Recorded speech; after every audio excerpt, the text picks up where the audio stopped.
apart. So when you're looking at this model here, you can see what I've drawn over here. There's the testicle. It should be two, but you're going to see one on the model. There's the epididymis. You can see the ductus deferens. It's kind of covered up by arteries and veins in here because this is the spermatic cord. I'll talk about that in just a minute too. This ductus deferens goes around, and on the back of the urinary bladder, it swells. It's the ampulla of the ductus deferens, and it's going to join a gland back here. So its duct joins a duct from this gland called the seminal vesicle. Well, so to see it better, you take it apart. Remember, you got to be careful. It has a plastic peg, so don't break that off. And you can see how the duct then goes through this. It's going to be a purple structure here called the prostate. You can see the urethra going through the prostate, and you see that this other tube joins the prostate.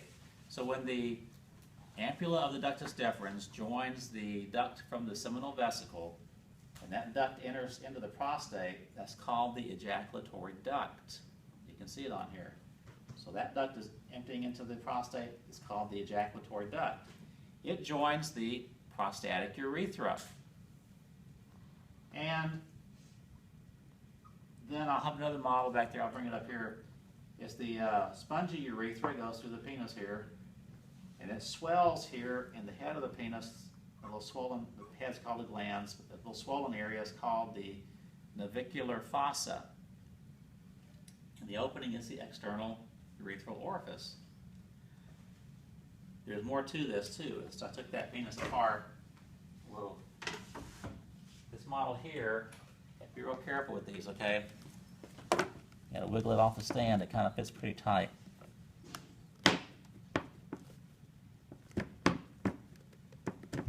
Just be careful. Don't manhandle it, okay? There. Came off. You probably don't even have to put it back on, okay?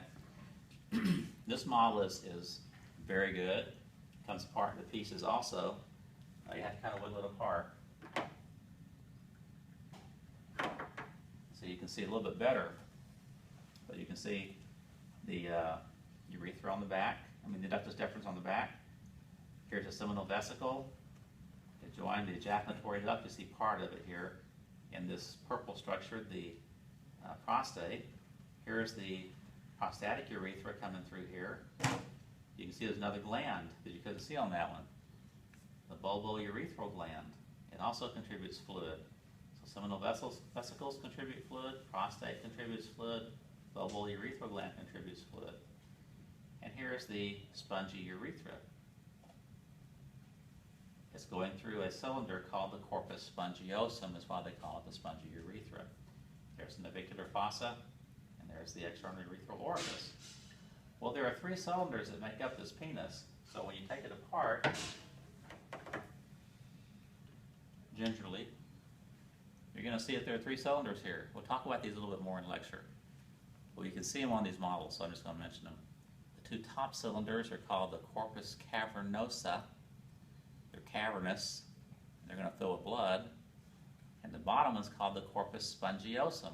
Has the urethra going through it. Okay? And as if when you take it apart, remember, just be careful, take your time and wiggle it apart. And you can see the profile there. But, put it back together. So you can see the glands. This one, we paid $10 and had it circumcised. So it's missing the prepuce or the foreskin. Okay. So let me show you that on this other model.